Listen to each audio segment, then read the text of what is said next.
Assalamualaikum warahmatullahi wabarakatuh.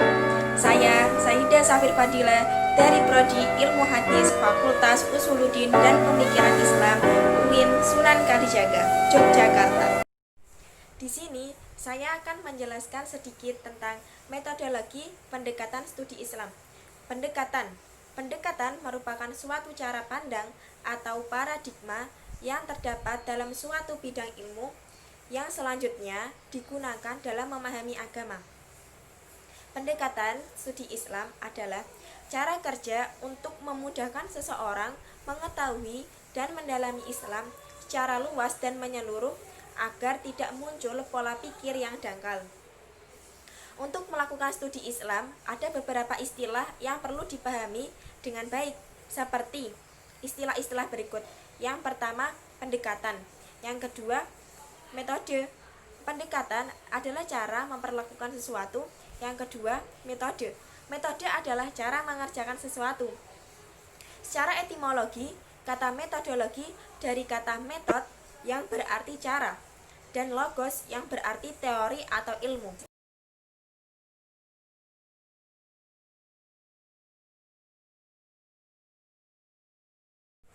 Jadi, kata metodologi mempunyai arti yaitu suatu ilmu atau teori yang membicarakan suatu cara. Pendekatan tersebut dapat dikemukakan sebagai berikut. Yang pertama, pendekatan sosiologis. Pendekatan sosiologis adalah ilmu tentang masyarakat dan gejala-gejala mengenai masyarakat.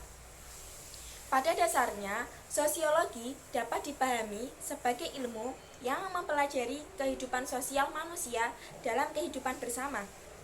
Penerapan pendekatan sosiologis Islam diantaranya bagaimana implementasi syariat dalam masyarakat Islam. Kedua, pendekatan antropologis. Antropologis dari kata Yunani yaitu anthropos dan logos. Anthropos artinya manusia dan logos artinya ilmu atau pikiran. Antropologis dapat dikatakan sebagai ilmu yang mempelajari tentang manusia. Antropologis merupakan ilmu tentang masyarakat dengan bertitik tolak dari unsur-unsur tradisional mengenai aneka warna, bahasa, sejarah, perkembangan, serta penyebarannya, dan dasar kebudayaan manusia dalam masyarakat. Yang ketiga, pendekatan fenomenologis. Pendekatan fenomenologis dari kata Yunani fenomenon, yaitu sesuatu yang tampak, yang terlihat karena bercakupan. Dalam bahasa Indonesia bisa dipakai dengan istilah gejala. Fenomenologis adalah suatu aliran yang membicarakan fenomena atau segala sesuatu yang menampakkan diri. Yang keempat, pendekatan psikologis. Psikologis dari dua kata Yunani, yaitu psike dan logos. Psikologis adalah perilaku seseorang yang tampak lahiriah terjadi karena dipengaruhi oleh keyakinan yang dianutnya. Seperti ketika bertemu mengucapkan salam, hormat kepada guru atau orang tua, menutup aurat, rela berkorban untuk kebenaran. Yang kelima, pendekatan historis. Pendekatan historis adalah suatu ilmu yang di dalamnya dibahas berbagai peristiwa dengan memperhatikan unsur tempat, waktu, objek, latar belakang, dan pelaku dalam peristiwa. Ilmu ini dapat dilacak dengan melihat kapan peristiwa itu terjadi, di mana, apa saja penyebabnya, siapa yang terlihat dalam peristiwa tersebut. Pendekatan kesejarahan ini amat dibutuhkan dalam memahami agama, karena agama itu sendiri turun dalam situasi konkret, bahkan berkaitan dengan kondisi masyarakat. Yang keenam, pendekatan filosofis. Secara harfiah, kata filsafat yang berasal dari kata philo yang berarti cinta kepada kebenaran, ilmu, dan hikmah. Selain itu, filsafat dapat pula berarti mencari hakikat sesuatu, berusaha menautkan sebab dan akibat, serta berusaha menafsirkan pengalaman-pengalaman manusia. Filsafat adalah berpikir secara mendalam, sistematik, radikal, universal dalam rangka mencari kebenaran. Inti hikmah atau hakikat mengenai segala sesuatu yang ada. Yang ketujuh, pendekatan mubadalah.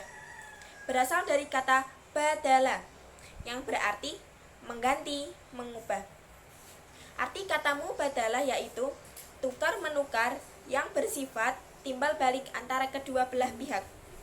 Mubadalah adalah sebuah teori atau pendekatan yang menjelaskan tentang relasi perempuan dan laki-laki dalam peran domestik atau publik. Peran domestik adalah peran keluarga, jika peran publik adalah peran dalam kehidupan masyarakat, pendidikan, karir, kesetaraan dalam politik. Yang kedelapan, pendekatan hermeneutis. Pendekatan hermeneutis adalah metode yang digunakan untuk mengetahui hubungan pemikiran yang diteliti dengan gejala-gejala sosial yang ada, seperti Islam yang dipahami bukan hanya dari sumber ajarannya atau doktrinnya, tapi dari praktek yang ditampilkannya oleh penganutnya. Kita dapat melihat dalam lingkungan sekitar kita terkait pada ajaran-ajaran agama Islam dan juga praktek yang dilakukan oleh masyarakat. Kita dapat melihatnya dalam lingkungan kita. Kesimpulan, pendekatan dan metode dapat diterapkan untuk mempelajari agama dalam praktek sehari-hari yang dilakukan oleh masyarakat di lingkungan kita. Akan menimbulkan pemahaman yang utuh sehingga menghasilkan kebijaksanaan dalam melihat praktek agama dalam kehidupan sehari-hari. Sekian dari saya, semoga bermanfaat. Wassalamualaikum warahmatullahi wabarakatuh.